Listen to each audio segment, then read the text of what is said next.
Dieu, n'est-ce pas? Je vois ces derniers temps comment vous vous déchaînez dans la sainte et glorieuse présence de Dieu, c'est qu'il y ait une très grande joie pour moi. Alléluia. Alors dis à ton voisin que Dieu te bénisse. Je suis vraiment très content, la chorale, le travail que vous abattez ces derniers temps est impeccable. Nous lisons la parole du Seigneur. Je suis dans Hébreux chapitre 2, le verset 14. Merci d'honorer les Saintes Écritures. Hébreux chapitre 2, le 14e verset. On va lire tout le chapitre, mais c'est la partie A qui m'intéresse le plus ce matin. Hébreux chapitre 2, le verset 14. On peut lire ensemble 1, 2, 3, go. Ainsi donc, puisque les enfants participent au sang et à la chair, il y a également participé lui-même, afin que par la mort, il anéantit celui qui a la puissance de la mort, c'est-à-dire le diable. Parole du Seigneur. Je nous prie de reprendre nos places. Dieu de grâce, dans le nom de Jésus, il y a des familles qui se sont approchées devant ton trône ce matin.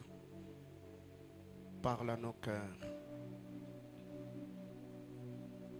Je prie par ton Esprit Saint que tu me donnes la sagesse, le mot et le verbe qu'il faut afin de communiquer fidèlement ta pensée ce matin. Je me soumets à toi, Esprit de Dieu. Glorifie le Christ ce matin. Au nom de Jésus. Amen. Si le direct est déjà lancé, on peut aller sur la page et partager le live. Très content ce matin, j'ai vu la sœur Eliel. J'ai vu Eliel quelque part ici. Elle est où? La sœur Eliel, on acclame le Seigneur. Eliel, je suis très content. Ça fait très longtemps que je t'ai vu. Que Dieu te bénisse abondamment. Alors, par la grâce du Seigneur, ce matin, je vais vraiment donner un condensé de choses que je devais dire ce matin. C'est que je devais enseigner le mercredi et le vendredi.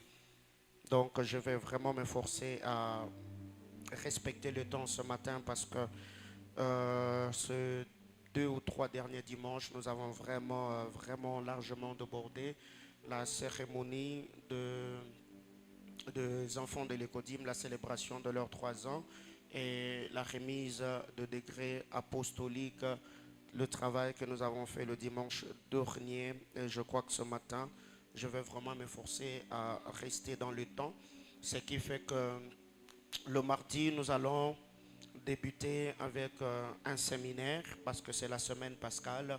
Nous aurons notre premier séminaire SEMIP en sigle qui veut seulement dire séminaire de missionnaires prophétiques. Nous serons ici le mardi, le mercredi, le jeudi et le vendredi. Aide-moi à dire à ton voisin, ne manque pas. Donc ce n'est pas un programme d'un département, c'est le programme de l'église et c'est le premier séminaire de missionnaires. Nous viendrons ici parler de la mission, donner des stratégies évangéliques, prier pour le salut des âmes parce que cette année, je suis en train de prier, demandant à Dieu le 1000 membres et priant pour un deuxième culte. Alléluia. Nous sommes une église missionnaire, nous ne devons pas nous contenter du travail que nous faisons. Il y a déjà Kasumbalesa qui évolue merveilleusement bien, il y a l'extension de Colosie. Déjà, je crois que le mois prochain, sauf imprévu, parce que là déjà, le berger Patou est sur terrain avec les commissionnaires en train de chercher une place où nous allons implanter Manaïm Rouachi. Ce qui fait que la pensée et le fardeau missionnaire qui m'anime, ce n'est pas seulement d'avoir un méga church en termes d'église, mais c'est de bâtir une grande communauté qui va se répandre de partout dans le monde, gagnant les âmes pour la gloire de notre Seigneur Jésus-Christ. Alléluia. Dis à ton voisin, tu es missionnaire. Dis à ta voisine, tu es missionnaire. On dit ensemble, nous sommes des missionnaires. Donc, nous allons vraiment travailler cette année d'arrache-pied afin d'accomplir la mission que le Seigneur nous a assignée. Alors, déjà par la grâce du Seigneur, ce matin, je vais parler aux familles. Nous sommes dans ces cultes de famille autour de notre thème, le transaction spirituelle. J'allais oublier, coup de chapeau à Maman Patti et au département de Maman pour le travail abattu. Est-ce qu'on peut acclamer pour le maman du centre missionnaire Manaïm? J'ai vu les photos hier sur les réseaux, c'était impeccable. Vraiment, c'est un défi les papas. Si vous n'étiez pas là, posez des questions à ceux qui étaient là. La bergère elle-même, elle a tellement vanté leur activité. En tout cas, tu devais être là. C'était chaud. Gloire à Jésus. Alléluia. Donc, ce n'est que normal qu'elle vende son département. Elle en a le fardeau. Alléluia. Alors, déjà ce matin, en lisant la parole du Seigneur dans le texte de Hébreux chapitre 2, le verset 14, ici nous voyons l'écriture que nous dit, les enfants dans la chair participent à deux choses. Les enfants, quand ils nous naissent, les enfants, quand ils viennent sur terre, ils participent à deux choses. Ils participent à la chair et au sang. Donc, avant que les enfants ne deviennent participants au bien de la famille, les enfants sont d'abord participants à deux choses qui ne peuvent pas se communiquer ou se léguer physiquement. On parle du sang, on parle de la chair. Ici, il y a deux types de naissance. Il y a la naissance légitime, la naissance biologique, où l'enfant est né d'un père et d'une mère. De deux, il y a aussi ceux qui ne sont pas nés de la chair et du sang, mais qu'on appelle le fils adoptif. Il y a également de prérequis, des choses, je crois que nous avons beaucoup de juristes qui sont d'ailleurs mieux placés. Moi, je suis internationaliste de formation, je fais les relations internationales. Alors il y a bien des bien-aimés qui sont ici mieux placés pour nous parler de comment ça se passe. Mais au moins, ce que nous devons retenir, c'est qu'il y a de prérequis. Il y a de prérequis. Quelqu'un ne peut pas se réveiller le matin et dire je deviens un fils adoptif sans pour autant qu'il y ait un papier, un document, un bon nombre de choses qui vont réunir afin que cet enfant qui sera adopté devienne participant aux bénédictions de la famille et qu'il puisse en jouir. Ce qui nous pousse à pousser le vendredi à dire que quand nous naissons, nous sommes d'abord participants à la vie de celui qui est notre géniteur. Et si nous avons dit un enfant qui naît n'a pas encore sa vraie destinée ou sa vraie vie, parce que le sang qui coule dans ses veines n'est pas son sang. Il fera face au combat du sang. La deuxième des choses, nous avons dit que l'enfant peut également être participant à l'alliance du nom, ça veut dire au combat du premier porteur du nom. Et j'ai donné d'ailleurs l'exemple personnel, ce qui fait que dans ma famille, je le dis le vendredi, même mon fait père, même ma défunte mère, même mes grands frères, mes grandes sœurs, il n'y a pas de gens qui ont eu de problème Dieu. Dans ma famille, ça n'existe pas. Mais alors que j'étais en train de prier, quand les yeux ont commencé à me déranger, je me suis rendu compte que le premier porteur du nom, le nom que je porte, cet homme-là a été frappé par la cécité. Il a perdu la vue très tôt et il est mort aveugle. Et pendant que j'étais en train de prier, le Seigneur m'avait demandé à prier afin de ne pas hériter de ce combat-là. Alors que dans ma famille, il n'y a pas de gens qui mettent le verre. J'ai prié, je continue à prier et je crois que par la grâce du Seigneur, je n'ai plus ce problème, ce qui fait que très généralement, vous me voyez, je commence mes interventions avec des lunettes, un moment, je peux enlever, ça ne me dérange pas, mais comme c'est l'argent que j'avais dépensé, je mets quand même. Alléluia. Alors, qu'est-ce qui arrive ici? La Bible déclare, les enfants sont participants, ils participent à la chair et au sang. Déjà, en lisant la parole du Seigneur, cela nous est confirmé dans Jean chapitre 1er, le verset 12 et le verset 13.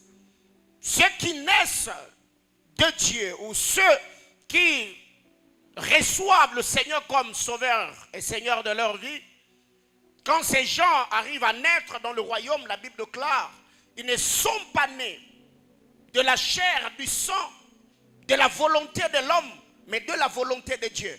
C'est qu'ici, vous voyez également que pour naître dans le royaume, nous devons également participer à la vie du royaume. Je parle de la vie de Christ.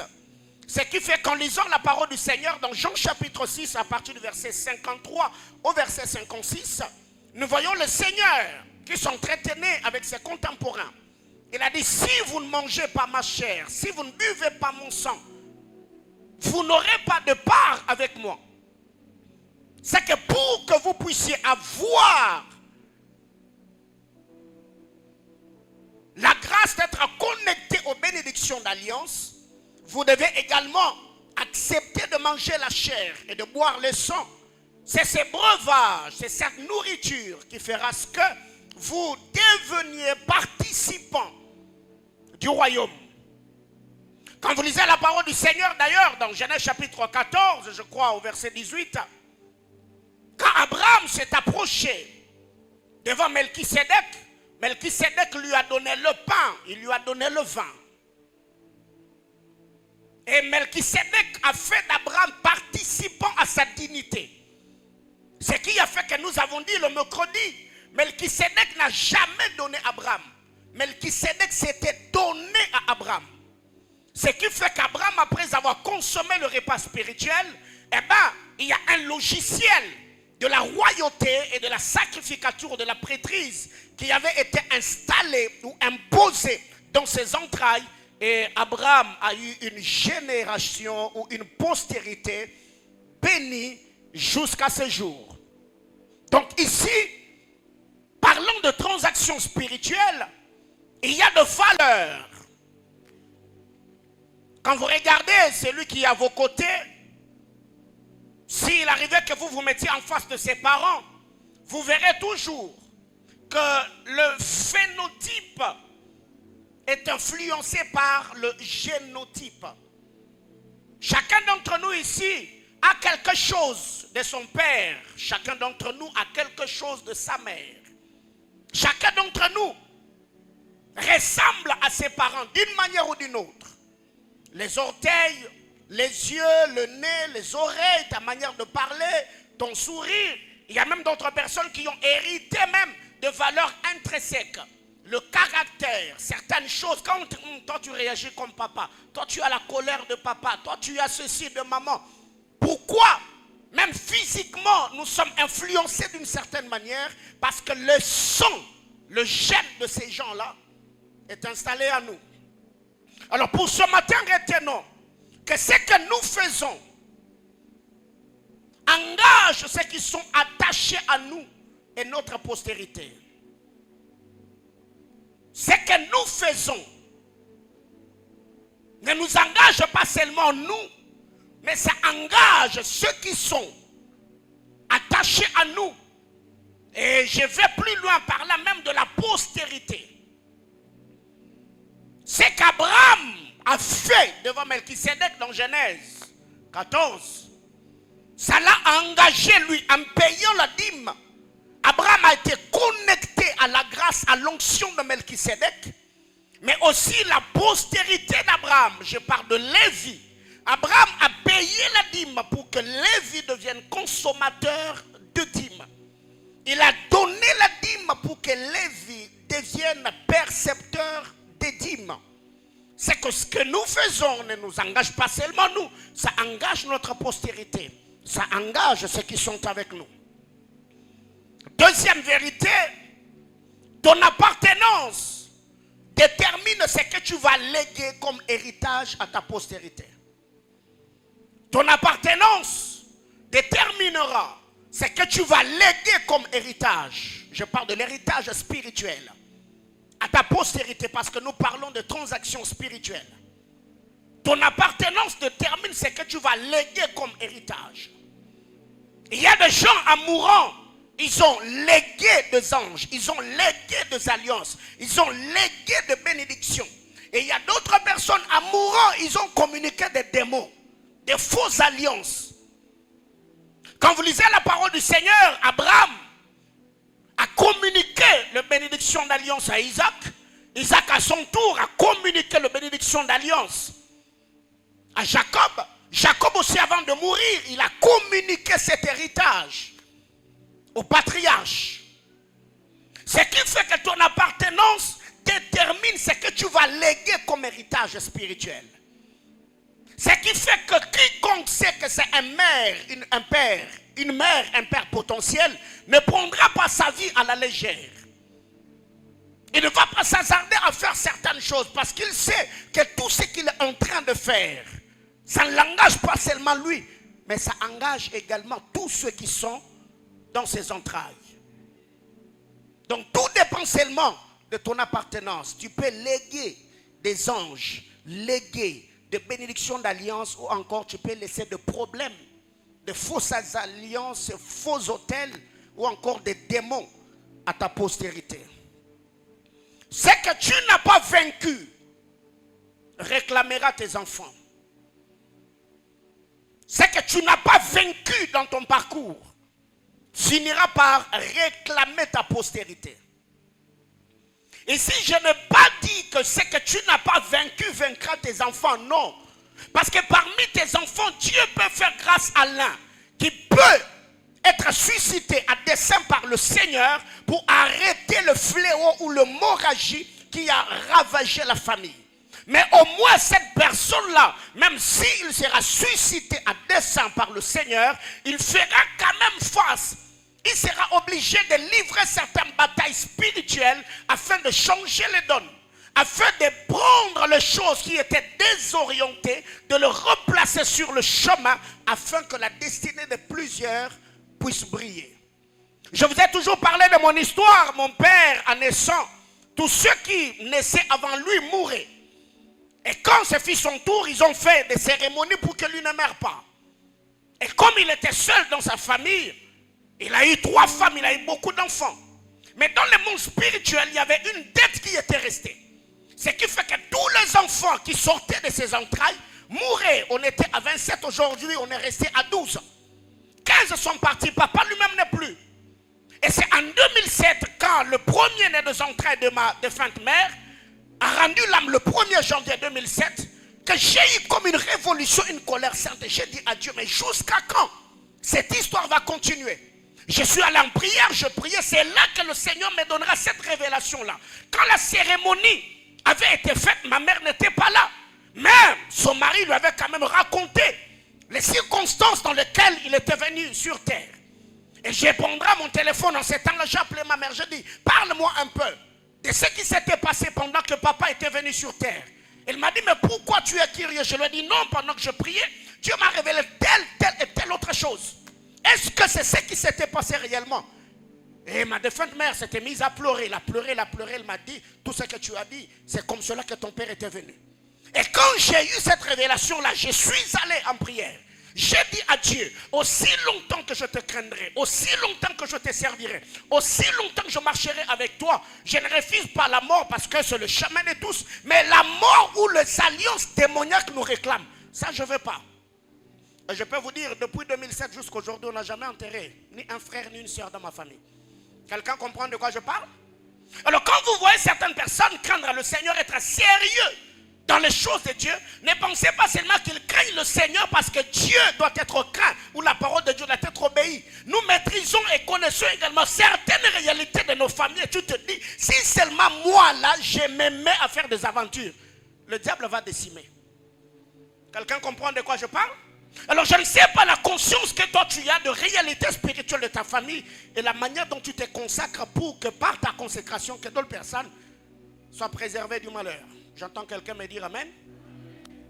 Alors qu'est-ce que nous devons retenir ici? Je suis en train de dire, ce que tu n'as pas vaincu réclamera ta postérité ou réclamera tes enfants. Apocalypse chapitre 12, le verset 17. La Bible déclare, quand le dragon n'a pas pu vaincre la femme, il alla animé d'une très grande colère, faisant la guerre à sa postérité. La femme est allée dans le lieu du repos, elle mangeait son pain, elle buvait son eau, comme nous est relaté. Comme cela est relaté dans les Saintes Écritures. Mais elle a oublié une chose, qu'elle est allée se reposer, mais sa postérité derrière le dragon est allé les attaquer. Le fils de prophète, quand il est décédé, l'histoire d'Élisée et la femme du fils de prophète, lui, il est allé se reposer dans les seins d'Abraham. Mais il a laissé des problèmes derrière lui. Il y a un créancier qui était venu pour faire de ses fils, de ses enfants, des esclaves. Donc c'est que le problème est qu'avant de quitter la terre des hommes, rassure-toi que tu as très bien joué ta partition et tu as laissé le repos à ceux qui sont ou qui vont rester derrière toi. Que quelqu'un me dise amen. Alors, retenons que les hommes meurent, mais les alliances demeurent. Les hommes meurent, mais les alliances demeurent. Les alliances que nous traitons avec les hommes n'engagent pas seulement les hommes avec qui nous avons traité ces alliances, mais ça engage également des entités. L'alliance de David et Jonathan était traitée entre eux, mais cette alliance-là avait engagé une divinité. Ça veut dire Dieu. Alors il y a plusieurs personnes aujourd'hui qui prennent leur vie à la légère. Ils traitent des alliances de gauche à droite et pensent que non, et ça va s'arrêter là. Non, non.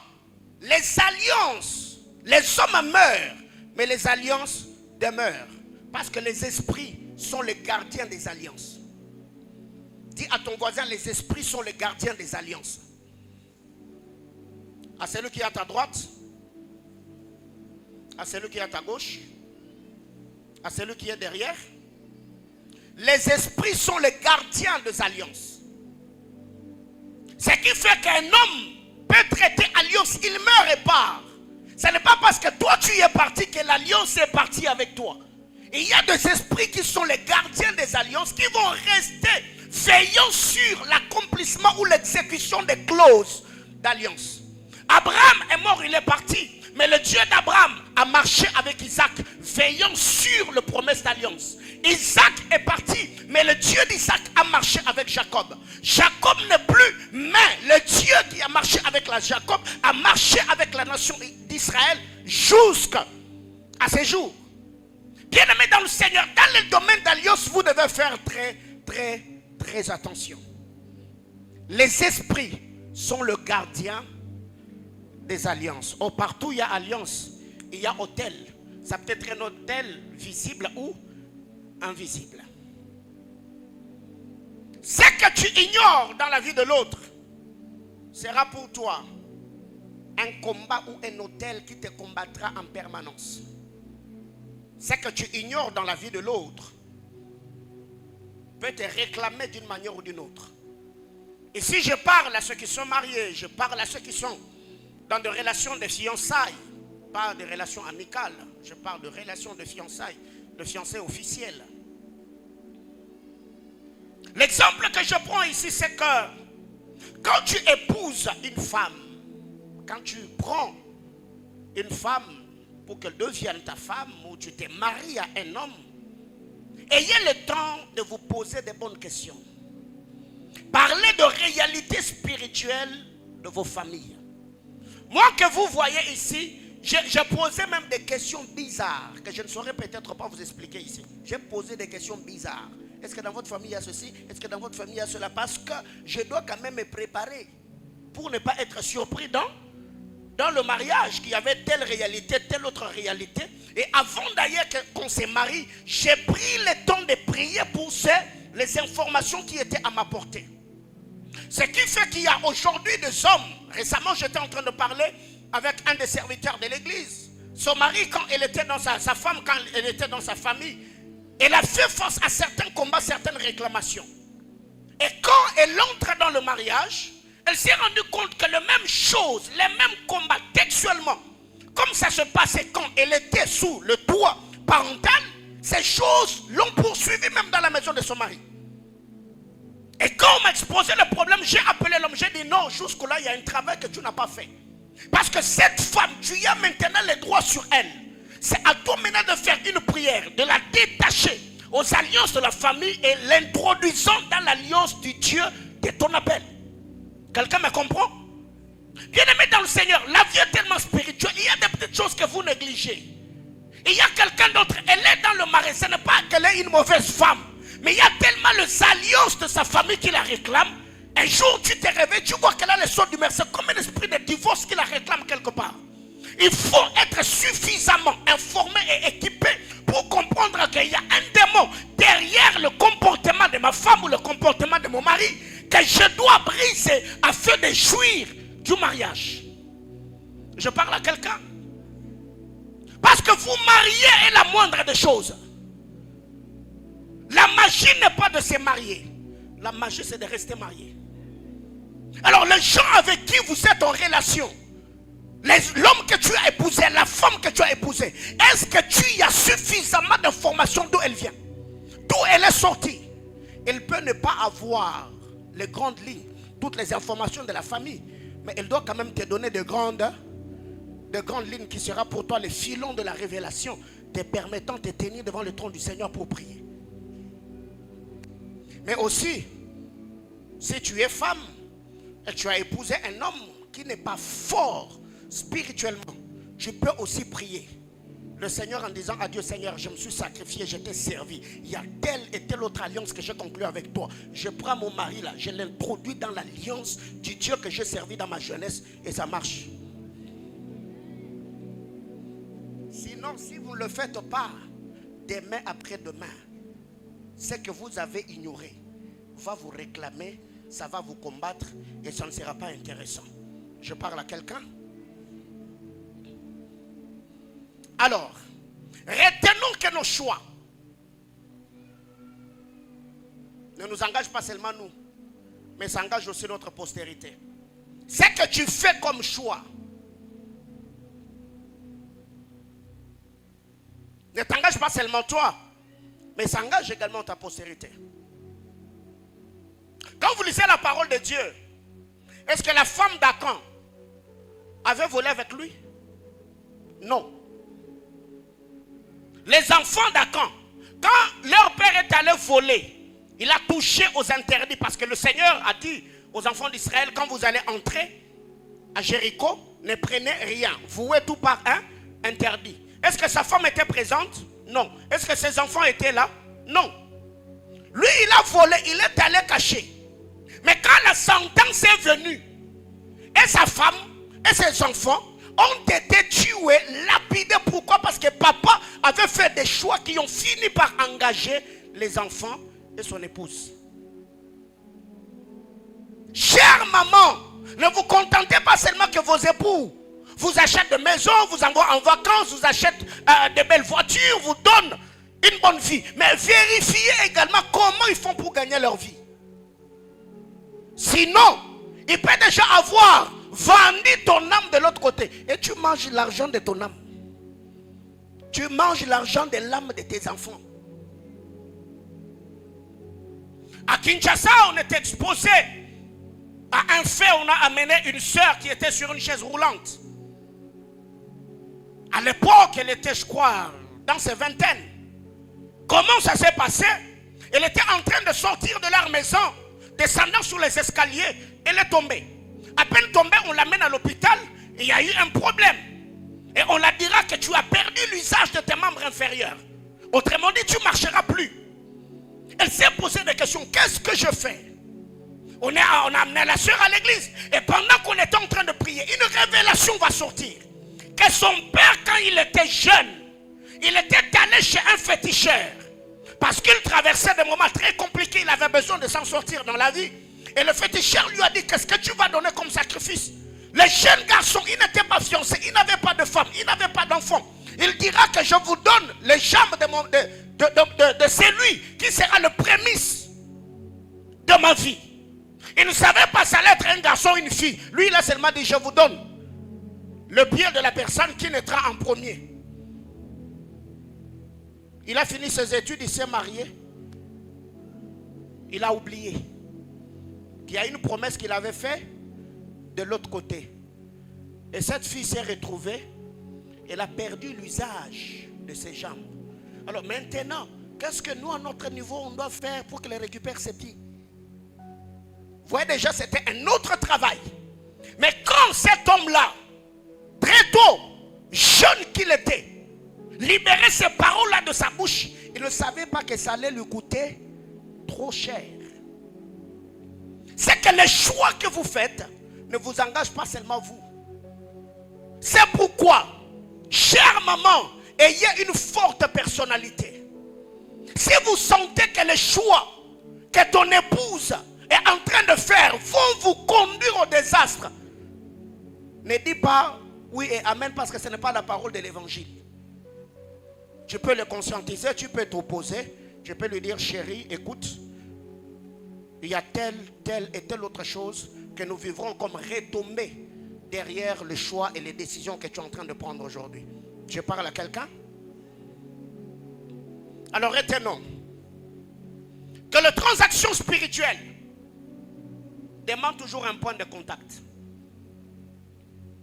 Dans les transactions spirituelles, il y a toujours des points de contact. Pour que les transactions se fassent, il y a toujours un point de contact. Au temps de patriarches, on appelait cela de monuments.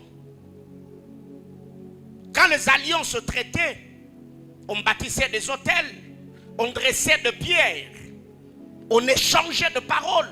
Au début d'ailleurs, les jours que j'ai introduit cette série d'enseignements, j'avais parlé de types de transactions. On a parlé de transactions verbales, transactions écrites et ainsi de suite.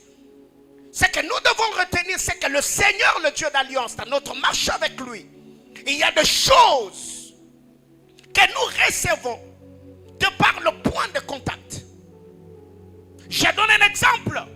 S'il y a dans votre famille, il y a la sorcellerie ou le voisin sont sorciers et qui veulent vous attaquer et qui ne peuvent pas arriver à vous, ils passeront par qui par exemple? Par un enfant, n'est-ce pas? Parce que comme l'enfant est participant à ta chair et ton sang, automatiquement, il devient le point de contact par lequel les sorciers vont passer pour t'avoir. Il y a des gens qui ont été envoûtés par des photos. On a seulement pris ta photo, on l'a amené chez un marabout. Pas la loi de la représentation spirituelle. Alors ici, ce que nous devons retenir ici, c'est par la transaction spirituelle que l'homme reçoit le pouvoir, il reçoit l'autorité. L'autorité ou le pouvoir lui est octroyé par ce que je venais d'appeler le point de contact. Tu verras qu'un garçon ou une fille, avant que le bonbon ne se transforme en viande dans sa bouche, elle n'avait pas le pouvoir de voler la nuit. Mais seulement parce qu'il y a eu un point de contact. Elle a pris le bonbon et l'a mangé. Par quelle formule? Le bonbon devient une viande dans la bouche. Et depuis ce jour-là, une puissance, une autorité, un pouvoir, un mandat l'est octroyé. Ce qui fait que cet enfant-là peut devenir un élément gênant dans la famille. Pourquoi? Parce que la sorcellerie, la puissance, le pouvoir est passé par un point de contact et lui-même devient un point de contact par lequel les démons vont passer. Ce qui fait que tout père, toute mère qui est spirituel est pris pour la sécurité de ses enfants. Ils peuvent être à l'école. Ils mangent même les biscuits d'un sorcier, mais la sorcellerie ne passe pas. Parce que l'enfant est sécurisé. L'enfant est protégé. Frère, ne laissez pas vos enfants parce qu'ils sont à la merci de tout. Il y a aujourd'hui même d'initiation à l'occultisme à la télé. Il est là, il est en train de suivre, je ne sais pas, un truc depuis Peter Pan. Vous connaissez ces dessins animés là? Et demain après-demain, l'esprit de ton enfant peut commencer à s'envoler, initié par des dessins animés. Tous ceux qui viennent dans vos maisons, vous ne connaissez pas leur état d'âme. Je parle à quelqu'un. C'est qu'ici, vous devez retenir que par le point de contact, l'onction, la grâce, l'autorité, le pouvoir nous est octroyé. Alors, la Bible déclare puisque les enfants participent à la chair et au sang. Comme nous sommes participants à la chair et au sang, automatiquement nous devenions bénéficiaires de bénédictions, d'alliance. Donc par la chair et le sang, la Bible déclare, nous avons hérité la mort. Nous avons hérité la mort. Et c'est lui qui avait le pouvoir sur la mort. Ça veut dire Satan, ailleurs nous malmener. Mais aussi, pour que nous soyons affranchis de la loi du péché et de la mort, il a fallu également que nous devenions participants à une autre alliance. C'est là que Jésus vient et dit, si vous ne mangez pas ma chair, vous ne buvez pas mon sang, vous ne saurez pas m'appartenir ou vous ne serez pas participants. C'est que tout tourne autour des repas. La mort est entrée par une nourriture. Adam et Ève ont mangé le fruit, ils ont touché à l'arbre défendu, la mort est entrée. Et cette mort-là a commencé à décimer la race humaine. Pas seulement la race humaine, mais aussi la race animale. Pour que l'homme soit pardonné, l'homme mourrait de ses propres péchés. Il y a des bêtes qui étaient tuées pour le pardon du péché de l'homme. Alors il a fallu qu'un homme soit introduit dans le monde. Qu'il se présente sous deux formes. Comme étant une bête, un animal, l'agneau de Dieu qui devait être immolé. Mais aussi comme l'homme, afin de pouvoir ôter le pouvoir qui pesait sur l'homme. Je parle bien de la mort. Quelqu'un me comprend ce matin? C'est que pour que nous soyons rachetés de la loi du péché et de la mort, il a fallu que notre repas nous soit donné.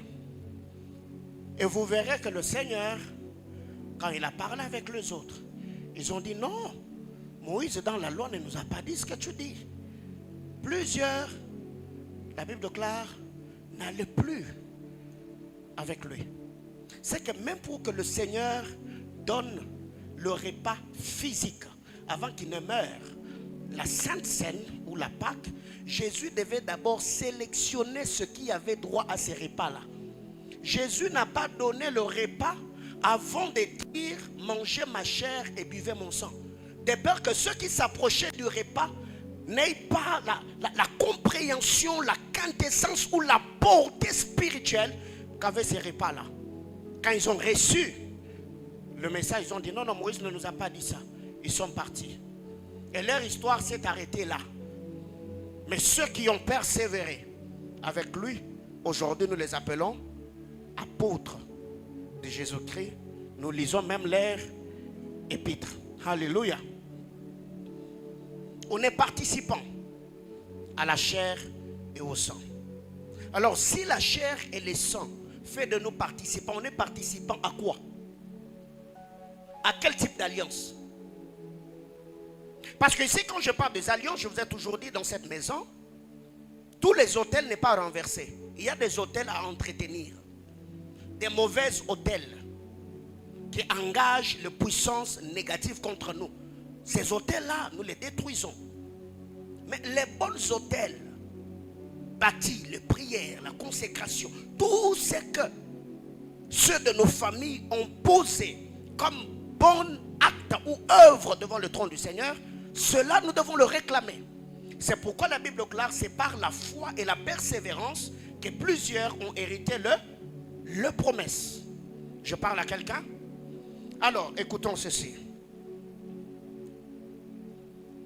Quand vous allez dans la famille de Noé, Cham, Sem et Japheth sont sortis des entrailles de Noé.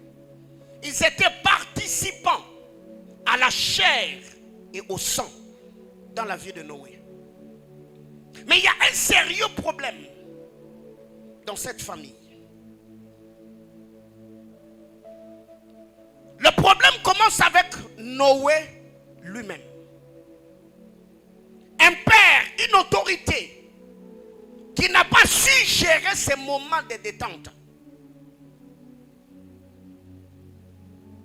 Avant le déluge, Noé était concentré à une chose, c'est travailler l'arche. Il n'avait pas le temps de se détendre. Il n'avait pas le temps de prendre le vin. Il n'avait pas le temps de planter des vignes. Tout ce que Noé faisait, c'est travailler l'arche. Mais après qu'il soit sorti de l'arche, Noé veut maintenant se détendre. Ce que je donne comme premier principe ici, si tu y es Papa Noé, apprends à gérer tes détentes pour garder ta dignité. Chacun d'entre nous a besoin de nous relaxer. On a besoin de nous reposer. Mais si tes détentes ne sont pas saines, ça peut ouvrir la porte de la malédiction ou de la destruction dans ta postérité ou dans ta lignée. Noé n'a pas géré ses détentes.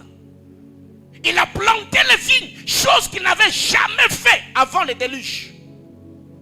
Et quand il sort du déluge, il bâtit l'autel. Il reçoit la bénédiction d'alliance. La Bible déclare, Noé commença à planter les vignes. Il plante le vigne, il boit le vin. Il entre dans sa tente, il se déshabille. Il l'a fait, c'était sa tente, il en avait le droit. Mais seulement, il n'a pas bien géré ses détentes pour garder sa dignité. Cher papa, chère maman, détendez-vous. Mais dans vos détentes, ne perdez pas votre dignité. Il y a des enfants aujourd'hui qui ne respectent plus leurs parents. Ici, je ne suis pas en train de dire parce que papa n'a pas gardé sa dignité que tu dois lui manquer de respect. Ce n'est pas parce que maman n'a pas gardé sa dignité que tu dois la manquer de respect. Je ne suis pas en train de dire cela. Mais nous devons ici d'abord parler aux parents pour leur faire voir. Si déjà toi-même quand tu arrives à la maison, tu te saoules, tu te mets à insulter ta femme, tu te mets à battre ta femme, bien aimé dans le Seigneur, quel est le message que tu es en train de passer aux enfants?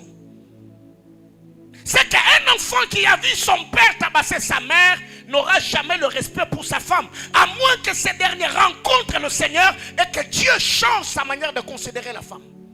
Une fille qui a vu sa mère insulter son père n'aura jamais du respect pour son mari, à moins que ces derniers rencontrent le Seigneur et qu'il y a un travail que le Saint-Esprit fera dans son âme.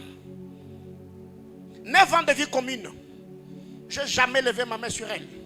Je ne l'ai jamais insulté. Pourquoi? Ce n'est pas parce que dans ma famille tout était rose. Quand j'ai rencontré le Seigneur, j'ai compris un bon nombre de choses. La parole de Dieu a pénétré mon âme. Ça a changé ma façon de faire les choses.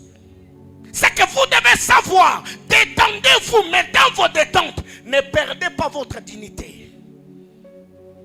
Tu y es déjà mère, mais tu mets des chupettes devant tes garçons. Tu mets, je ne sais pas, de singlet ou de body qui laisse le parti de ton corps dehors. C'est quoi le message? Noé, gère tes détentes afin de garder ta dignité. Sinon, la dignité que tu ne garderas pas peut ouvrir une porte de la malédiction dans ta lignée ou dans ta postérité. Qu'est-ce qui arrive ici? La question que je me suis posée, les enfants de Noé sont entrés dans l'arche parce qu'ils ont été touchés par le message de leur père, ou ils ont suivi Noé parce qu'il avait l'autorité sur eux. Ce matin, quand vous venez avec vos enfants à l'église, ils vous suivent parce qu'ils ont rencontré votre Dieu, ou bien parce que vous vous imposez que c'est moi le père, c'est moi la mère, allons à l'église. Ils viennent communier avec Dieu, ou ils viennent vous accompagner dans votre communion avec Dieu. Parce que vous verrez ici que Noé, le prédicateur de la justice, Pierre l'appelle prédicateur de la justice. L'évangile de Noé n'a sauvé que ceux de sa famille. Aucun autre homme n'a été sauvé par l'évangile de Noé. Je me suis posé la question, Noé, comment est-ce que ton message est inefficace? Et là, ça me pousse à conclure que les enfants de Noé l'avaient suivi dans l'arche, pas parce qu'ils étaient sauvés, mais parce que Noé était leur père. Vous qui venez à l'église, vous qui avez des enfants, vous qui avez des épouses, est-ce que ton épouse peut se tenir devant les hommes et dire, mon mari ici, c'est un saint homme de Dieu? Ma femme ici, elle est chrétienne. Elle aime Dieu, elle sert le Seigneur. Nous prions beaucoup, nous parlons en notre langue, mais notre manière de faire, notre manière de vivre contredit même ce que nous prêchons, ce que nous annonçons comme parole. Parce que si le fils de Noé était sauvé par son évangile ou par son message, par sa prédication, je crois qu'on allait voir cela, leur conduite après les déluges.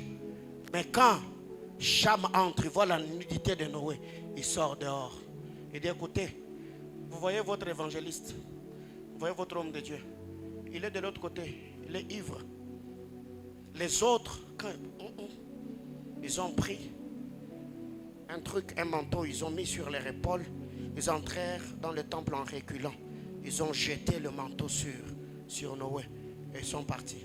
Ils avaient déjà l'information que le père était nu, mais ils n'ont pas permis à leurs yeux de voir sa nudité. Là, je parle au Cham. Noé peut être nu, excusez-moi le terme, mais les paroles de Noé ne sont pas ivres et ne sont pas nus non plus. Noé peut s'enivrer, Noé peut se dénuder, mais les paroles de Noé ne seront pas ivres, les paroles de Noé ne seront pas nues. Autrement dit, vide de pouvoir. Quand Noé se réveille, c'est lui qui était ivre, c'est lui qui était nu. Il sort de son ivresse, il remet le manteau, il récupère son autorité. Il apprend que Cham a parlé. Il dit, ok, comme tu as hérité de bénédictions après l'arche, après la sortie de l'arche, je ne peux pas te maudire. Je m'attaque à ta postérité. Maudit soit Canaan, qu'il soit esclave. Pas l'esclave du premier degré, non. Qu'il soit esclave des esclaves de ses frères. Ce n'est pas parce que tu viens dans cette église, tu parles en d'autres langues, tu as des visions, que tu as plus d'autorité que ton père. Non, non, non, non, non, non, non, frère.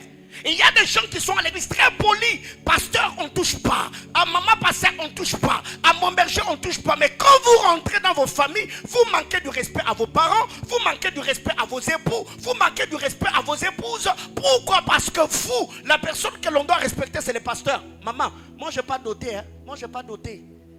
C'est pas moi qui t'a doté. C'est pas moi qui paye le loyer. C'est pas moi qui te nourris. Honore ton mari avant de m'honorer. Respecte ton mari avant de me respecter. Respecte tes parents avant de venir me faire respecter à l'église. Oh non, daddy, daddy, daddy. Quand c'est daddy qui arrive, on le reçoit avec crainte et tremblement. Mais quand papa te demande un service, frère, si je t'appelle, je te dis j'ai besoin de toi à l'église, va faire tel et tel autre frère, tu ne vas pas refuser, même si tu es fatigué. Parce que c'est daddy qui t'a envoyé, tu vas faire quoi? Tu vas partir. Mais quand c'est chez toi à la maison, papa te dit, oh non papa, tu ne vas pas depuis le matin dans cette maison. Ah ok. Kajako. Alléluia. Ce qui fait que beaucoup d'hommes aujourd'hui, ils ont des sérieux problèmes avec le pasteur. Parce que lui, dans cette maison-là, quand papa rentre, il n'a jamais trouvé la table bien dressée.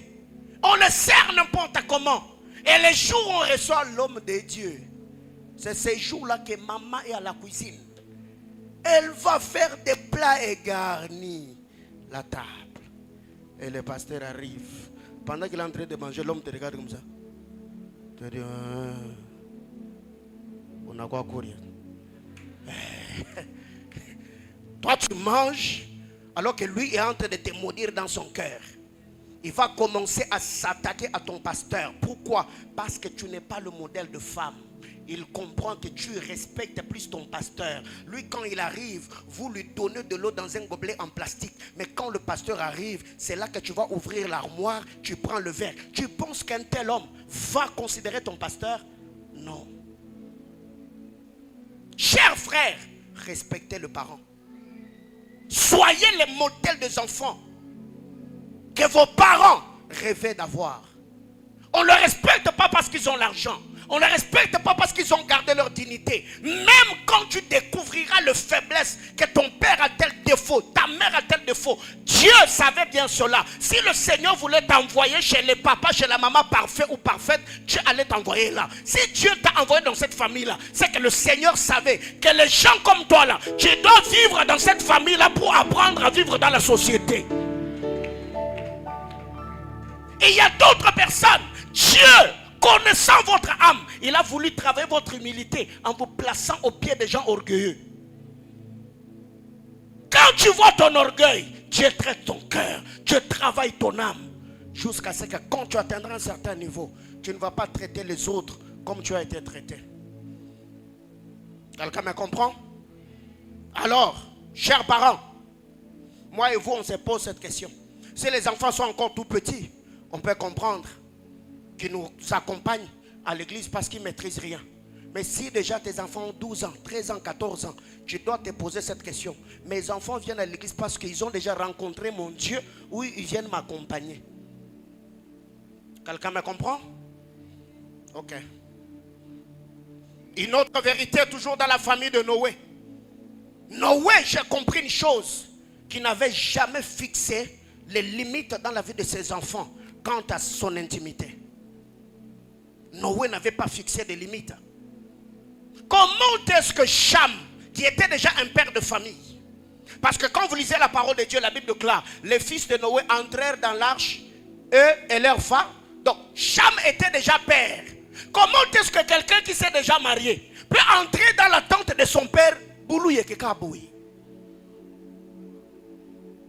enfants ont déjà grandi. Vous devez fixer des limites. À un certain âge, les enfants peuvent ne pas entrer dans ta chambre. À un certain âge, non. Si tu ne les envoies pas, on ne peut pas. Combien des enfants ont été exposés à certaines choses? Seulement parce que papa et maman n'ont pas fixé les limites. Et déjà, cela ne va pas commencer quand l'enfant aura 10 ans, non. Déjà, trop petit, tu peux les inculquer. On n'entre pas dans la chambre des parents sans leur permission. On n'entre pas dans la chambre des parents sans frapper. Et tu peux être là, tu viens de prendre une douche, tu es peut-être en train d'appliquer la lotion. Du coup, pouah! Après tu fais quoi? Hé, toca, toca. Tu vois ce que ça fait? Et qui les a exposés à cela? Toi-même. Parce que tu ne les as pas appris. C'est la chambre de Noé, c'est la tente de Noé. Chambre, qu'est-ce que tu es allé faire là-bas? Noé ne s'est pas dénudé dehors, il était dans sa chambre. Mais lui, comme il n'y avait pas de limite, il est entré. Et en entrant, il a trouvé son père là, sans vêtements. Au lieu même de les couvrir, non. Il les laisse comme ça. Ils sont dit aux autres, vous aussi. L'attitude des fils de Lot. Non, moi je suis avec papa. Je suis allé avec papa cette nuit. Toi aussi, va demain. Ça attire la malédiction. Chers parents, placez des limites. Et pire encore, c'est quand déjà cet enfant-là a 8 ans, 9 ans, 10 ans. Tu l'appelles comme, bébé, viens, comme papa est allé en voyage, on va dormir sur mon lit. Hein? Vous allez dormir sur le lit. Ok. Dormez, bon sommeil à vous. Dis à ton voisin, fixez les limites. Même toi aussi déjà, tu as cet âge. N'entre pas dans la chambre des parents, papa. Tu as 30 ans. On te voit dans les chambres des parents. Tu es en train de... Tu cherches quoi? Tu vas toucher ce qu'on ne touche pas. Tu vas voir ce qu'on ne voit pas. Et surtout quand cet enfant a l'esprit de vol, il s'expose à la malédiction de manière gratuite.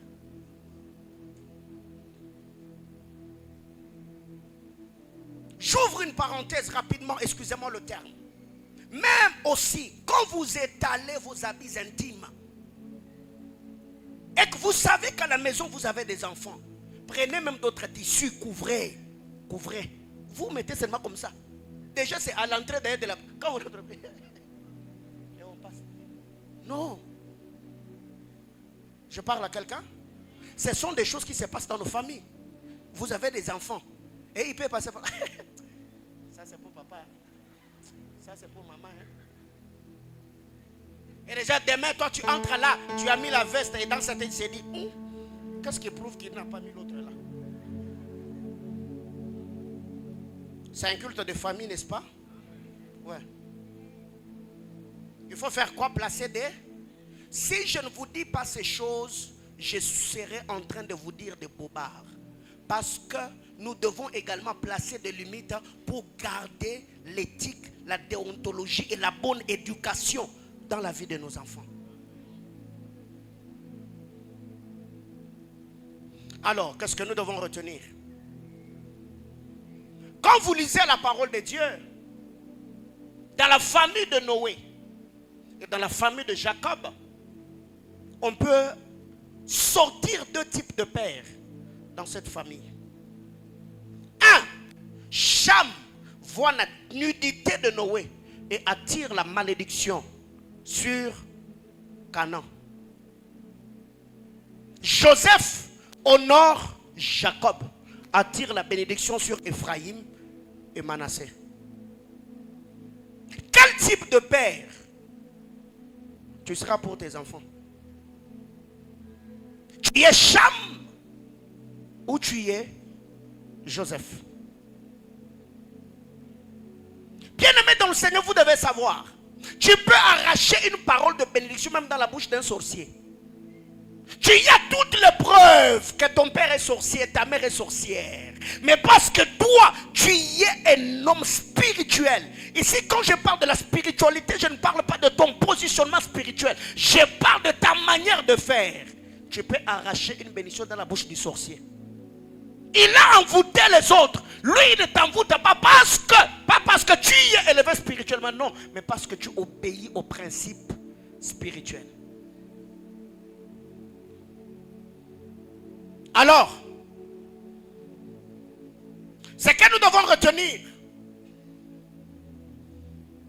le fils de prophète, trop spirituel, calé dans le domaine de l'esprit, il meurt, il laisse la pauvreté, il laisse des dettes, il expose ses enfants. Abraham, Dieu l'a aussi appelé prophète, mais alors qu'Abraham mourait, il a laissé l'héritage à Isaac. Bien-aimés frères, je suis de ceux qui croient que ma spiritualité sera aussi prouvée par la qualité de l'héritage matériel que je vais laisser à mes enfants.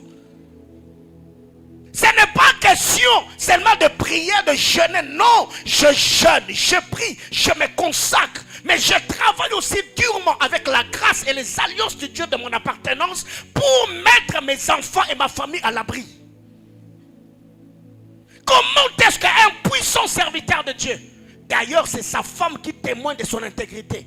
Élisée le connaissait d'ailleurs. Parce qu'Élisée n'a jamais dit à cette femme-là, je ne reconnais pas, ou je ne sais pas de quoi tu parles. Comment est-ce que tu peux mourir et tu laisses des dettes déséquilibrées? Il est au temple, au labrasata. Maman, minaona, mungona nyambia, mungona sema. Ah ok. Demain, quand il meurt, il laisse des problèmes derrière lui. Ma prière devant le trône de Dieu est qu'avant de quitter la terre des hommes, que tu laisses tes enfants avec des maisons. Ça veut dire, toi, ça c'est ta maison. Toi, ça c'est ta maison. Toi, ça c'est ta maison. Toi, ça c'est ta maison. Et tu sais que je meurs en paix. Mes enfants ne vont pas se battre autour d'une parcelle alors qu'ils sont à 40.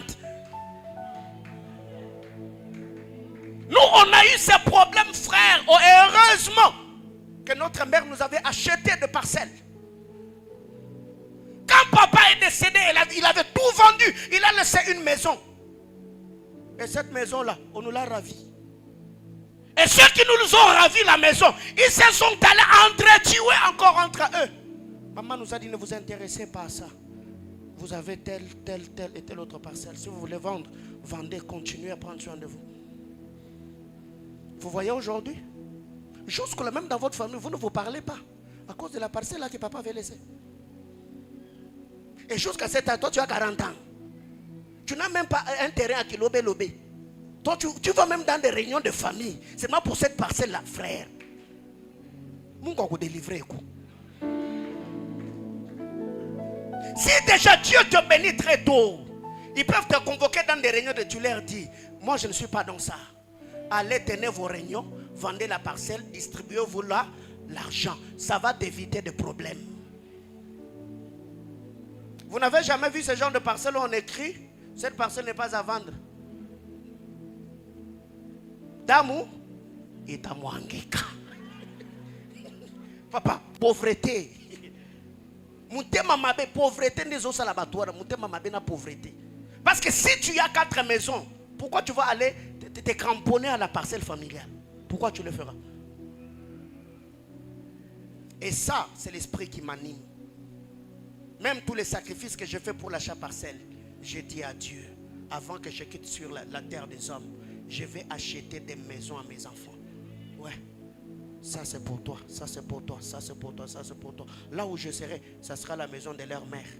Je leur laisse là parce que moi je suis de ceux qui croient que je vais laisser ma femme et mes enfants et je pars en paix.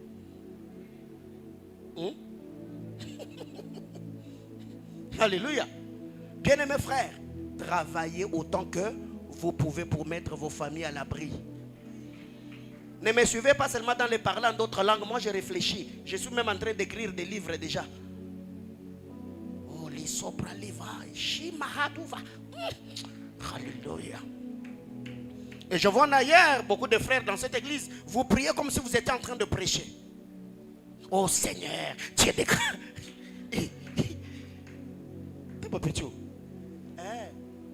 Frère, l'État ne t'attend pas. Hein? L'État ne t'attend pas. En 2023, tu avais quel âge? Tu viens de fêter ton anniversaire, non? Ok. Je parle à quelqu'un? Quand vous lisez la parole de Dieu, la femme, les deux femmes, alors que l'un était en train de cuire son fils pour remplir son estomac, la femme syrophénicienne est allée devant Jésus, plaidant, priant, intercédant pour le salut de sa fille. Dans un coin, l'autre prend son fils, il tue, il égorge, il le met dans la marmite parce qu'il doit survivre. Mais de l'autre côté, il y a une autre femme, au point où même Jésus l'a traité en disant, on ne donne pas les pains des enfants aux petits chiens. Et dit, mon Seigneur, même le petit chien mange le miette qui tombe à la table de leur maître. Quel type de mère es-tu? Celle qui expose les enfants ou leur faiblesse dans votre famille, ou celle qui couvre les enfants dans l'intercession? Il y a des mères comme ça. Quand vous avez des différends avec les enfants, tous les membres de ta famille sont au courant. Mes enfants ne me respectent pas. Mes enfants, tu y es en train de les exposer. Tu y es en train de les vendre. Elle voulait survivre. Elle a tué son fils, un enfant sorti de ses entrailles. Est-ce que cet enfant-là est mort comme Abel? Parce qu'Abel n'a jamais dit quelque chose alors que Caïn le tuait. Mais de l'autre côté, il y a une autre femme qui se tient devant le Seigneur parce que sa fille elle est souffrante, parce qu'elle est malade. Elle dit à Jésus, fais quelque chose. J'accepte de perdre ma dignité de mère en étant traité comme une chaîne, mais à condition que ma fille soit mise à l'abri. C'est la capacité que certains parents doivent avoir. L'enfant t'a manqué du respect. Tu acceptes, tu encaisses. Tu te dis, je vais encore plaider ma cause et prier devant le trône du Seigneur jusqu'à ce que Dieu va rencontrer ces garçons, que de prendre le problème de tes enfants à les exposer dans votre famille. Toi tu vas pardonner, mais tu ne connais pas l'état d'âme, le cœur de ceux avec qui tu seras en train de partager le problème de tes enfants. Et tout ce qui vous arrive, même vous qui êtes mariés, vous n'êtes pas toujours obligé d'aller raconter au pasteur. Vous n'êtes pas obligé d'aller raconter à vos parents. Apprenez à vous couvrir. Apprenez à vous sécuriser. Apprenez à vous protéger.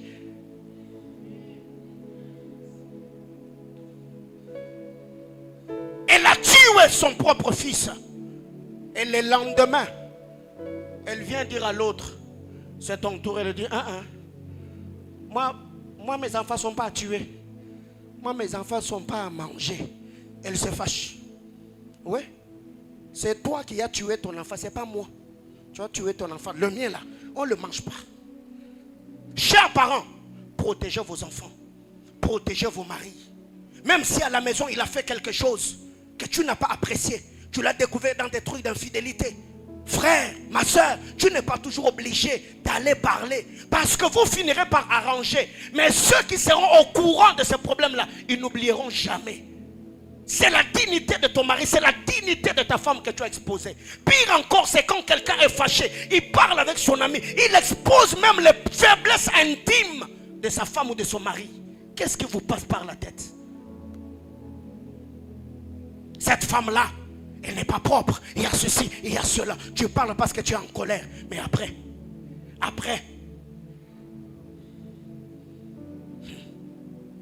Bien-aimés frères, alors que l'homme de Bethesda, ici je suis dans l'amitié, disait à Jésus, je n'ai personne pour me jeter dans l'eau. Le paralytique avait 4 amis qui pouvaient mettre de côté leur occupation jusqu'à ouvrir le doigt de quelqu'un pour que leur ami marche comme eux. Nous avons des pieds, nous marchons, on peut vaguer à nos occupations, mais cela ne nous suffit pas. Tu dois être de nôtres. Alors on accepte de chômer aujourd'hui jusqu'à ce que Jésus va te voir. Quel type d'amis t'entoure, frère? Il y a des gens comme ça, c'est à eux de marcher, c'est à toi de ramper. Donc, ta faiblesse, c'est leur gloire. Ils te maintiennent dans ça. Ils ne te donnent jamais l'opportunité de signer un contrat. Mais quand il faut boire, ils te sortent toujours pour aller boire. Ça leur réjouit que de payer ton loyer. C'est leur fierté que de d'approvisionner ta maison. C'est leur loyer de te donner les chaussures qu'eux ont déjà utilisées. Ce sont des mauvais amis. Lui se plaignait, je n'ai personne pour me jeter dans l'eau. 38 ans, tu n'as personne. Alors que l'autre, ses amis ont pris le risque. Ils n'ont même pas demandé la permission du propriétaire de la maison. Bah toi canaille. Parce que mon n'a pas fait tambola, n'a que nos frères. Bateau les sommes makame makolo bateau et sommes maté. Donc au panzanda on a dit mon n'a pas fait obika. Magamanda ko traduire biso en justice to signer mikanda to bongisa mais makolande on a biso so yeso kusi atika la bongo libela. Avez-vous de telles personnes dans vos vies qui après avoir découvert que tu es faible dans tel domaine, il vient, il te dit ouvertement, je sais que tu as fait telle et telle autre chose, mais je ne veux pas que tu restes là. J'ai une maison de retraite. Allons en prière chercher Dieu, parce que le Seigneur doit te tirer d'affaire.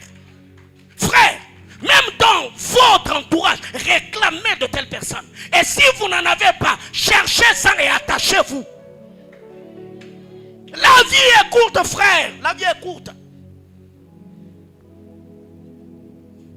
Lui, il est là, se plaignant. Je n'ai personne pour me jeter dans l'eau. Je n'ai personne. Alors que l'autre, il a 4 amis. 4. Ils l'ont pris. Inde. Ce que j'aime dans cette histoire, leur attitude n'est pas comme l'attitude de ceux de Actes chapitre 3. Et prenez leurs amis. Quand ils arrivent à l'entrée du temple, toi tu restes ici et demander l'aumône. Nous on entre dedans. Et heureusement pour lui, il a rencontré Pierre et Jean. Quand ils arrivent, il dit, on n'a ni or ni argent. Et ils sont là, dans le temple en train d'adorer. Akuma, Maleloyo. Et ils se retournent. On voit les gars qui n'avaient pas de pieds. Comment tu as fait pour arriver ici? Namiye, ne crois pas. Frère, il y a des moments comme ça dans la vie où ceux qui ont pensé que toi tu dépendras toujours d'eux, un week-end tu arrives, tu leur dis, aujourd'hui on va au restaurant, mais c'est moi qui paye l'addition. Comment tu as fait ça? C'est le miracle de Dieu. Vous mangez, passez la commande. Et quand ils voudront te dire, oh non, nous on paye, tu leur dis, non, calmez-vous aujourd'hui, c'est combien sur la facture? C'est moi qui va payer l'addition. Non, garde ton argent, tu vas approvisionner. Non, à la maison, il y a déjà la provision. My God. Ma prière devant le trône du Seigneur, que Dieu te donne tes propres jambes, que Dieu te donne ta propre foi, que Dieu te donne tes propres yeux, et que Dieu brise la dépendance de ta vie, que le Seigneur donne à ton mari, que Dieu te donne à ta femme, que Dieu donne à votre foyer la capacité d'éduquer, de scolariser vos enfants, et que la gloire de leur étude ne soit pas sur la tête des membres de votre famille. J'entends quelqu'un me dire amen.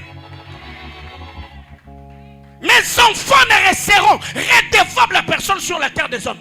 Je ne voudrais pas que quelqu'un prenne la gloire qui doit revenir à mon Dieu en disant, si vous êtes là, c'est à cause de moi. Non. On est là à cause du Dieu de notre Père. On est là, j'ai dit, on est là à cause du Dieu de notre Père. Toi qui traversais des moments compliqués, j'ai pris que le Dieu pour qui je me suis tenu devant le trône ce matin puisse entendre le son de ma voix, qu'il te rende indépendant dans tous les domaines de ta vie. J'entends quelqu'un me dire amen.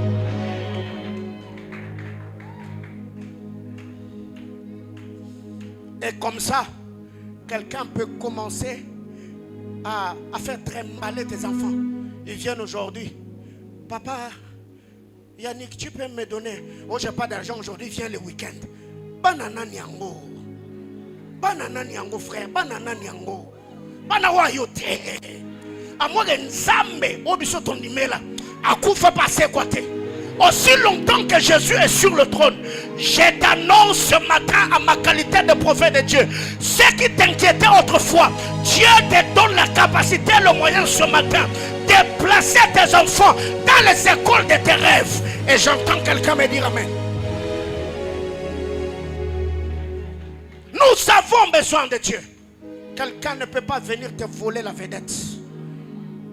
Et dans les jours à venir, incriminer tes enfants en disant, si ce n'était pas à cause de moi, vous n'alliez pas être là. Non, non, non, non, non, non. Non, on est là parce que notre Père a tout fait.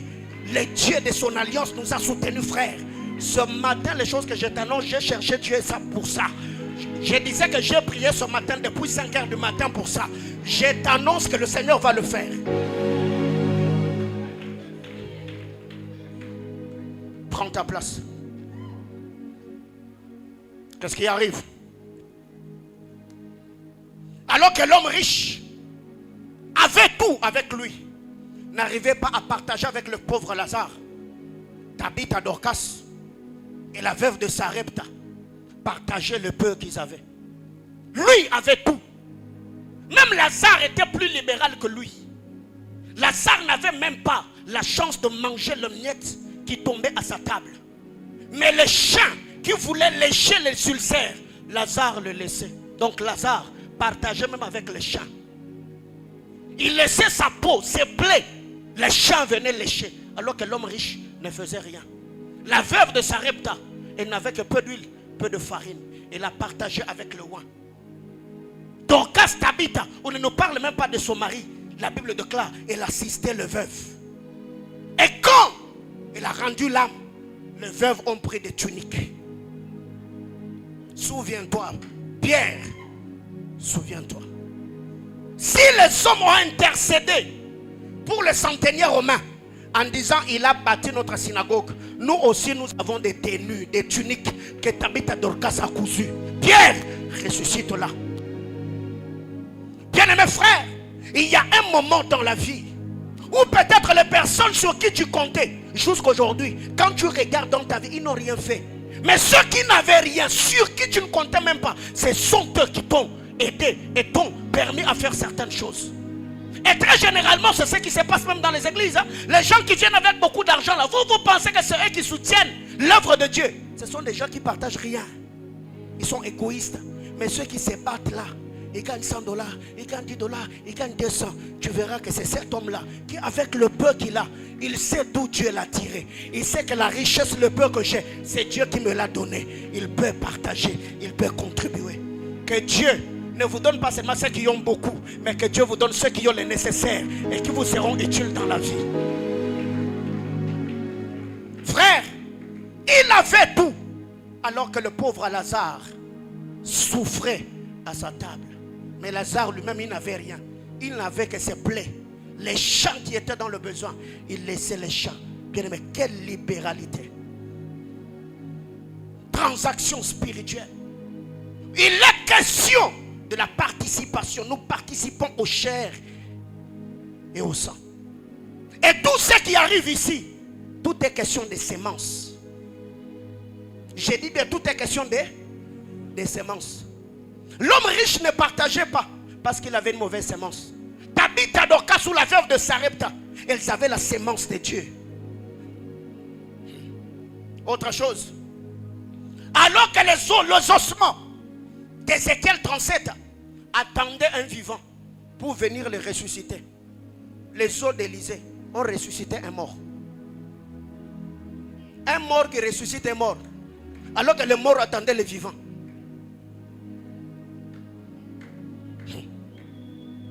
Bien-aimés frères, pour que les ossements d'Ézéchiel 37 ressuscitent, Ézéchiel doit se déplacer vers les ossements. Mais pour que les morts d'Élysée ressuscitent, c'est lui qui doit bouger vers Élysée. Ils étaient là, attendant que le prophète arrive. Le prophète a parlé pour qu'il ressuscite. Mais pour l'histoire d'Élysée, les morts devaient seulement se toucher à ses os pour ressusciter. Bien-aimés frères, l'apôtre Paul, quand quand il parle, il dit, nous sommes pauvres, mais un mort qui donne la vie aux morts. Je n'ai pas besoin d'être riche pour enrichir. J'ai besoin d'utiliser ma pauvreté pour... Oh my God. Il y a plusieurs personnes jusqu'ici qui n'arrivent pas à être libérales dans leur manière de faire. Parce que vous pensez que donner est attaché à ce que nous avons. Non. Donner n'est pas attaché à combien. Mais donner est attaché à comment. Je ne donne pas parce que j'aime beaucoup. Je donne parce que j'aime celui. Bien-aimés frères, Babwa qui a raison. Quand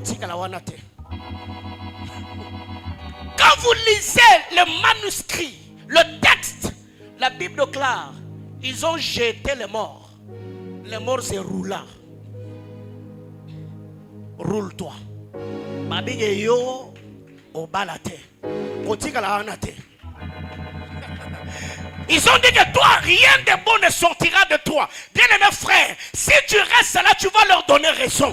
Alors qu'est-ce que je vais faire? Je me roule dans la prière, je me roule dans le jeûne, je me roule dans la sanctification, je me roule dans l'obéissance à la parole, jusqu'à ce que ceux qui étaient en train de courir, ils ont accéléré la vitesse quand ils ont vu les morts jetés derrière eux.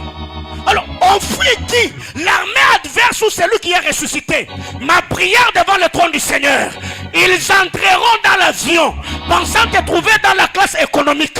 Ils te trouveront dans le business class. Comment tu avais pour arriver ici? Mungu ni wa shebote. Je disais Mungu ni wa shebote. Je disais que Mungu ni wa shebote. Mutoyana nzambe na mukila za te frère. Bisonyo soto botama. Alors mutobang magambo bang samoninge yate. Azanzambe note azanzambe ya Abraham, Isaac na Jacob. Est-ce que na kombo na Bible kombo eza? Ezate donc azanzambe note. Yo pa okutaki azaki nzamba baninga pa komi ya yo. Donc de la même manière que nzamba bani chose que maison communale bakangi ta. Est-ce que quelqu'un me comprend? Et ils attendaient un vivant. Frère, tu peux avoir mieux dans la vie de faibles qui sont autour de toi. Tu peux devenir grand dans la vie de ceux qui n'ont rien autour de toi. Tout est question de perception. Que vois-tu dans la vie de faibles qui sont autour de toi? Ils attendaient un vivant, mais l'autre est ressuscité par un mort. Alors que Caïn tuait Abel, Ruben cherchait à sauver Joseph. Caïn, quand il voit Abel, il envie la tunique multicolore qui était sur lui. La grâce d'être agréé par Dieu. Mais quand on prend Joseph, on met dans la citerne. La Bible déclare, Ruben cherchait des techniques de comment les sauver entre ses mains. Ma prière devant le trône, que Dieu t'entoure de Ruben. Des gens qui ne vont pas envier ce que Dieu t'a donné ou ce que le Seigneur est en train de faire avec toi.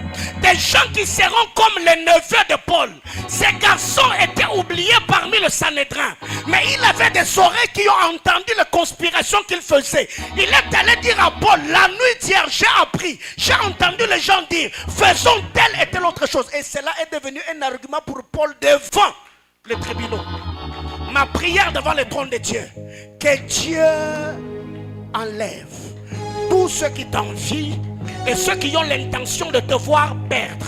J'étais en train de déclarer en ma qualité d'homme de Dieu, à cause de l'alliance du Dieu de ton appartenance, que tous ceux qui veulent te voir être détruits, que le Seigneur les éloigne de toi, que Dieu mette sur ton chemin des hommes protecteurs, des hommes boucliers, ceux qui vont veiller sur ton âme dans leur prière et ceux qui vont te permettre d'accomplir les objectifs que Dieu t'a assignés. J'entends quelqu'un me dire amen. Reprends ta place. Alors que dans les entrailles de Rebecca, Jacob a bloqué Ésaü. Dans les entrailles de Tamar, Péret offrait le chemin pour la sortie des Zéraches. De l'autre côté, Jacob a bloqué Ésaü. Il lui dit, oh, que n'est pas été, on reste ici. Mais de l'autre côté, il y a un frère qui ouvre le brèche et dit à son frère, moi je peux sortir avant toi, ça ne me diminue en rien. Que le Seigneur par sa grâce mette ces genres et ce type de personnes sur ton chemin. Ceux qui peuvent prier pour te voir marié et après il n'ira pas dire à quelqu'un, non, non, non, non, non, non. Ceux qui peuvent te donner en coulisses et ils ne vont pas le dire sur le toit. Ma prière devant le trône du Seigneur, que le Dieu des alliances puisse se souvenir de toi, qu'il mette sur ton chemin des perrettes qui peut te dire dans mon entreprise, j'ai appris qu'il y a tel poste. Est-ce que je parle à quelqu'un ce matin? Les transactions spirituelles. Il y a des familles où les gens se bloquent, ils s'entretuent parce qu'on veut être les Mopao, les prêtres de la famille, la satellite autour duquel tout doit graviter, alors que les autres s'entraident. Si tu es le seul riche parmi les pauvres, tu finiras par t'appauvrir. Mais si tu es un riche parmi les riches, tu garderas ta richesse et tu vivras longtemps. On est des Africains, n'est-ce pas? Oui.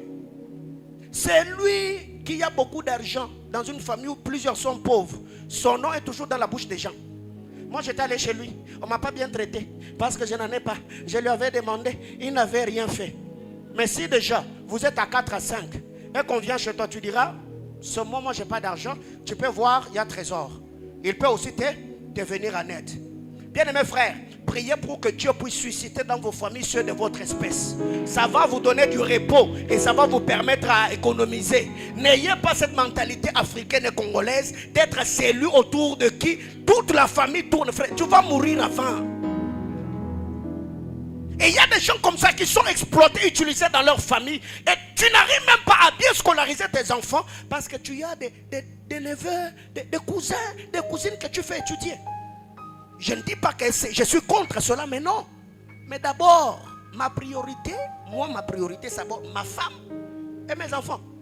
Parce que si je ne suis plus,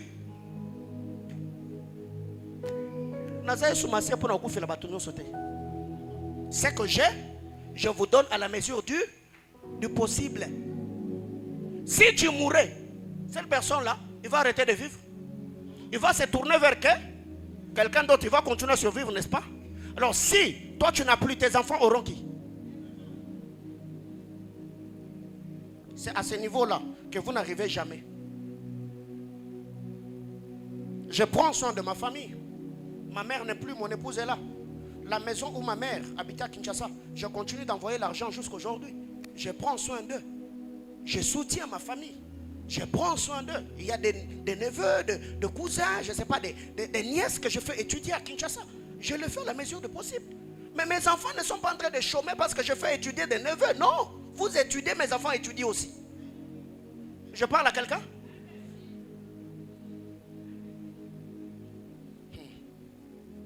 Bien-aimés frères, je m'arrête là ce matin. Alors qu'Amnon violait Tamar, Siméon et Lévi, eux à leur tour venger Dina. Deux familles. De l'autre côté, il y a un grand frère qui viole sa petite sœur. Dans l'autre famille, il y a deux grands frères qui vont venger leur petite sœur. Bien-aimés frères, il y a des choses, par moments quand je les lis dans les Saintes Écritures, je me dis, est-ce que nous avons la compréhension spirituelle de la parole du Seigneur, de certains faits, de certains événements qui nous ont présentés dans les Écritures? Si Shem a enlevé Dina, il a violé. Siméon et Lévi, ils se sont dit non, tu ne peux pas jeter les déshonneurs sur notre famille et te tirer comme ça. Non, non, on va venger notre soeur. Alors que eux vont venger leur soeur. Même pour un homme, dans la vie d'un homme qui a accepté même de se circoncire, juste pour répondre aux exigences de la famille de Jacob, ils vont le venger. Mais l'autre, il regarde sa propre petite sœur, il l'envie, il la viole. La Bible déclare, il la jette. Ça a créé la mort. Absalom a fini par se venger d'Amnon. Il s'est rébellé contre David. Bien-aimé frère, qui es-tu dans ta famille? Qui es-tu pour ces personnes qui sont autour de toi? Tu es une bénédiction ou une épine dans leurs pieds. Ta vie sur terre, qui peut aujourd'hui regretter s'il apprenait que tel ou tel autre drame ou tel autre malheur t'est arrivé? On s'est fait du mal entre nous, on se critique entre nous, mais en parlant d'autres langues. Même des gens qui sont dans des départements se trahissent. Même dans les églises, les gens s'accusent. On entre au bureau du pasteur, accuser l'autre parce qu'il y a telle et telle autre grâce. Est-ce que si celui-là est suspendu, est-ce que c'est toi qui vas faire ce qu'il est en train de faire? La question que je me pose, est-ce qu'avons-nous encore le cœur de vrais enfants de Dieu? Que Dieu nous bénisse abondamment.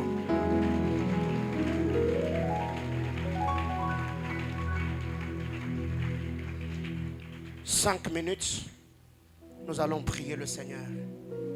Si vous êtes venus en famille, comme d'habitude, déplacez-vous.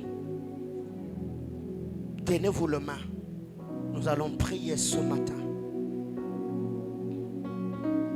Si papa, maman, les enfants, vous êtes ici, vous êtes frères, vous êtes sœurs, vous êtes d'une même famille, vous pouvez vous déplacer. Vous allez toucher la main de celui qui est membre de votre famille. Maman, si papa est dans la salle, tu peux te déplacer. Papa, si maman est dans la salle, tu peux te déplacer. On va se toucher les mains ce matin. On va prier pour nos familles. Que le Seigneur fasse de nos familles de familles influentes, de familles bénies. Ici, quand je parle de la bénédiction, je ne parle pas d'abord d'argent. Que le Seigneur puisse affermir ta famille. Que le Seigneur puisse affermir ton foyer. Que le Seigneur puisse bénir votre famille. Je n'attends que vous. Si vous êtes seul, vous représentez votre famille.